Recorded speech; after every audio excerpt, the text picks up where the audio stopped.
Monsieur le Président, Mesdames les ministres, Monsieur le Président de la Commission des lois, Monsieur le rapporteur, Madame la rapporteure, mes chers collègues, comment comprendre la revendication de la part des personnes gays et lesbiennes d'un accès à une union dite normale, ici, signifiant simplement ordinaire, ne distinguant en rien ces couples-là en termes de devoirs comme en termes de droits de monsieur et madame tout le monde.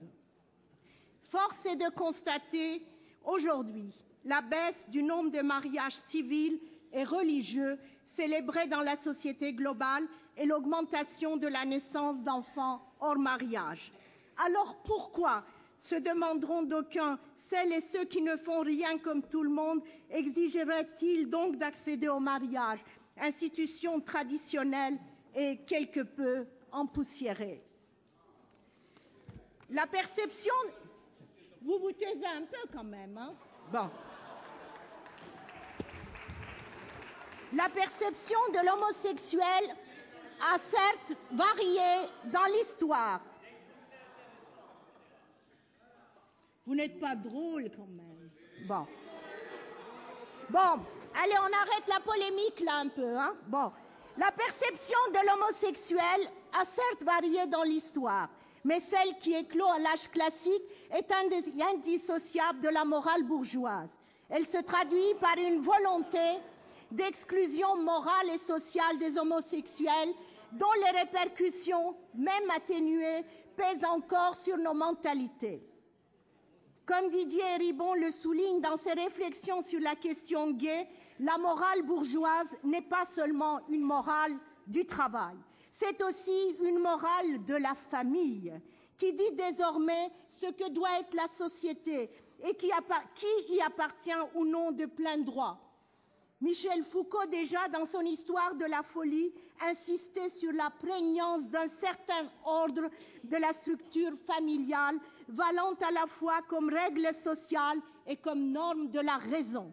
La famille, avec ses exigences, devient un des critères essentiels de la raison et l'exclut comme étant de l'ordre de la déraison, tout ce qui n'est pas conforme à son ordre ou à son intérêt. Ainsi, l'âge classique procède, précise Michel Foucault, j'entends le philosophe, messieurs, dames, à la confiscation de l'éthique sexuelle par la morale de la famille. En sommes-nous donc toujours là? Et le moyen d'en sortir après tant de siècles d'exclusion morale et sociale ne passe-t-il pas paradoxalement par l'expression et la satisfaction de ce désir de mariage, de ce curieux désir de normalité bourgeoise de la part des gays et des lesbiennes? Gays et lesbiennes entendent affirmer par là leur légitimité à se situer du côté de l'inclusion et de la raison et mettre fin à ces siècles de discrimination qui en ont fait des malades et des fous. Ils, elles, sont des êtres et des citoyens et des citoyennes comme les autres. Et la revendication de mariage pour tous fait partie d'une demande légitime de normalisation, de banalisation de leurs conditions. Quels qu'aient pu être leurs slogans officiels ou officieux, les récentes manifestations anti-mariage pour tous ont appuyé l'idée inverse et séculaire selon laquelle ces gens-là ne sont pas comme les autres et n'ont donc pas de droit à ce que tout citoyen ou résident en France obtient sans problème. Aucun. Elles ont remis à l'ordre du jour la fameuse morale bourgeoise, pourtant bien craquelée depuis un bon demi-siècle. Une revanche, enfin, sur les artisans de mai 68 qui auraient voulu l'abattre, mais qui, soyons modestes, n'ont réussi qu'à bousculer un peu l'ancien modèle de la famille. Un retour du refoulé, surtout. L'ordre familial revient au galop et a trouvé ses cibles, anciens exclus et amis de la déraison. Et ce, au nom du supposé intérêt supérieur de l'enfant. Protéger les enfants, tout le monde est pour. Les opposants au mariage pour tous tentent donc d'en faire la justification imparable de leur refus. Le besoin chez l'enfant d'un père et d'une mère contre le désir d'enfant des homosexuels. Pure idéologie. Les manifestants expriment une peur, celle de l'effondrement d'une famille traditionnelle déjà bien ébranlée et de la multiplication pour un même enfant du nombre de référents parentaux.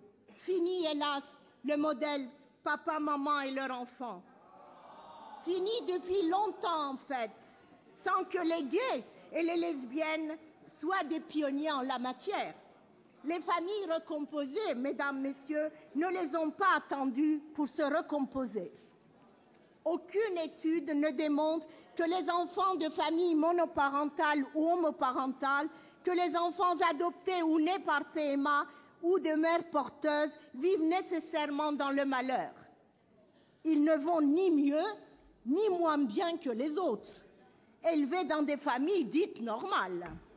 L'avocate Caroline Mécari, que je salue, qui a consacré une grande partie de sa carrière à défendre les familles homoparentales, écrit que si c'était l'inverse qui était vrai, je la cite, il faudrait alors immédiatement contraindre les 10 pays européens qui ont d'ores et déjà ouvert l'adoption à tous les couples à modifier leur législation, l'intérêt de l'enfant ne pouvant être à géométrie variable. Ces situations-là existent. Ce sont à ces enfants-là que notre droit est tenu d'apporter une réponse. Les enfants nés par PMA ou par GPA déjà existants, les enfants de parents homo ne sont-ils pas des enfants comme les autres? Doit-on les exclure comme on tente d'exclure leurs parents? Et pour aller encore plus loin, peut-on affirmer sans embâche que l'intérêt supérieur de l'enfant est vraiment au centre de notre construction juridique, qui donne la liberté d'engendrer de chacun, quelles que soient ses qualités et ses défauts réels ou supposés. Les pauvres et les riches, les alcooliques et les sobres, les analphabètes et les cultivés, les malades et les bien portants, les bruts et les doux, tous partagent le même droit de créer une famille. Et c'est fort bien ainsi. Le temps où la société s'arrogeait le droit de stériliser les alcooliques et les handicapés, comme dans les années 1930 en Suède, au nom de l'intérêt de l'enfant, est heureusement révolu. Il n'y a que les gays et les lesbiennes à qui aujourd'hui on ose ouvertement dénier le droit de fonder une famille au nom de l'intérêt dit supérieur de l'enfant. Pourquoi? Parce qu'ils seraient différents? Mais différents en quoi? Et différents de qui exactement? Cette différence est-elle autre chose au fond que les préjugés qui les frappent? Est-il admissible de continuer à faire de ce préjugé une règle sociale et juridique? Si ce n'est pas la discrimination, alors qu'est-ce donc? L'internement des gays pour des raisons fut hier l'un des outils de la sauvegarde de l'ordre moral au centre duquel se trouvait la famille. La psychiatrie a longtemps joué ce jeu. Aujourd'hui, certains psychanalystes instrumentalisent leur science pour apporter un renfort aux anti-mariages pour tous et défendent le modèle traditionnel de la famille dans une sorte de conservatisme dont on ne sait ce qu'il doit vraiment à la psychanalyse. Au XIXe siècle, l'homosexualité était tenue pour une pathologie mentale ou pour une perversion du désir ou de l'instinct. Rien pourtant, mesdames, messieurs, dans l'expérience freudienne ne peut valider une anthropologie qui s'autoriserait du premier chapitre de la Genèse, comme le rappelle Jacques-Alain Miller. Relisons donc la Genèse. Calmons-nous quelques secondes. La Genèse 1, 28 dit « croissez et multipliez ». Genèse 2, 24, je vous le rappelle, dit « voilà pourquoi l'homme abandonne son père et sa mère. Il s'unit à sa femme et ils deviennent une seule chair ». Pour les psychanalystes qui se réclament, enfin, de l'Adam et de l'Ève de la Genèse, comme d'un modèle indépassable, il s'agit évidemment plus de croyances religieuses que de psychanalyse.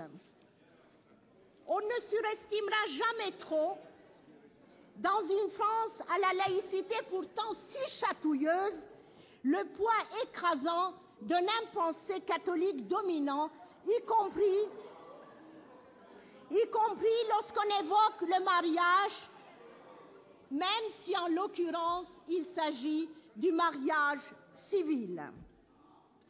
La sacralisation catholique du mariage continue de nous coller à la peau. Pas de révolution luthérienne chez nous. Une révolution qui, ailleurs, a émancipé le mariage de la tutelle de l'Église et l'a désacralisé, qui a accéléré un bouleversement des représentations, des symboles et des pratiques héritées de la longue tradition catholique. Avec Luther, mesdames, messieurs, le mariage devient déjà un mariage pour tous, pour les laïcs et les prêtres, pour les chrétiens et les païens. Ce qui explique peut-être la facilité avec laquelle le mariage entre personnes du même sexe a été instauré dans certains pays à majorité non catholique. Récemment encore, je vous le rappelle, en Grande-Bretagne, la Chambre des communes adoptait en une journée le mariage pour tous à une écrasante majorité. Et ce 5 février 2013, le sujet ne faisait la une que d'un seul journal, le Daily Telegraph. La France, premier pays à décriminaliser l'homosexualité dès 1791, se classe depuis plusieurs années parmi les nations les plus conservatrices en matière de droits LGBT. Quel paradoxe! La PMA, on n'ose plus en parler. Même la récente circulaire de Madame la garde des Sceaux, que je salue, engageant les magistrats à faire droit aux demandes de délivrance de certificats de nationalité française au profit d'enfants nés à l'étranger de Français ayant eu recours à une GPA, a provoqué la polémique. L'intérêt supérieur des enfants en cette occurrence semblait de peu de poids. Est-ce qu'ils ne sont pas, ces enfants, des enfants comme les autres? Et parce qu'ils ont été conçus hors des modèles admis, seraient-ils donc marqués au sceau d'une sorte de péché originel? Et pour cela, faudrait-il les punir? Bon, les opposants au mariage gay et lesbien le dénoncent comme un facteur de décadence. Des pays avancés comme les États-Unis ou la Grande-Bretagne reconnaissaient la PMA et la GPA avant même de légaliser le mariage. Sont-ils pour autant des pays décadents? Mais la raison n'a plus le droit de citer dans les débats qui se fondent sur des présupposés idéologiques et je dirais même pas mal d'hypocrisie. Rappelons-nous le bruit et la fureur ayant accompagné l'instauration du Pacs, devenu depuis une forme de conjugalité hétérosexuelle tout à fait ordinaire.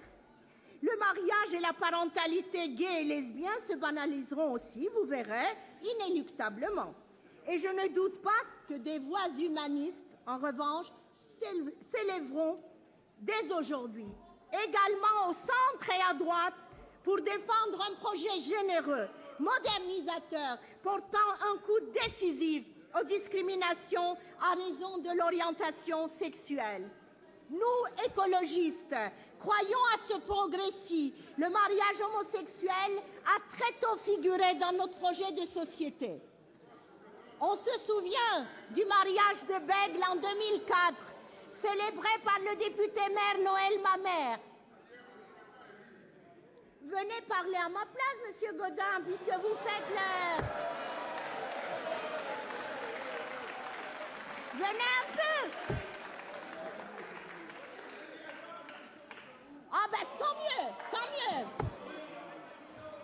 Ben oui, au moins dans la vieille France, cher monsieur, on respectait les femmes, on les respecte même plus. Alors bon. Nous voterons bien sûr le texte discuté aujourd'hui, même si nous regrettons que l'exécutif ne soit pas allé plus loin, ni n'ait toujours fait preuve de la même détermination que la ministre de la Justice et la ministre de la Famille. Dès août dernier, je déposais au nom de mon groupe une proposition de loi audacieuse, incluant notamment la PMA pour les couples de lesbiennes et la transcription sur les registres d'état civil des actes de naissance des enfants nés par GPA à l'étranger. Nos amendements nous permettront de rouvrir le débat et de demander solennellement au gouvernement de s'engager sur le texte à venir sur la famille. La qualité d'une démocratie se mesure à l'aune de son engagement pour l'égalité. Chaque acquis est à arracher avec les ongles. Le mariage et l'adoption pour tous, voilà une bataille que nous pouvons gagner. Mais d'autres suivront demain, tout aussi crucial, car l'égalité est un combat, et un combat sans fin. Merci.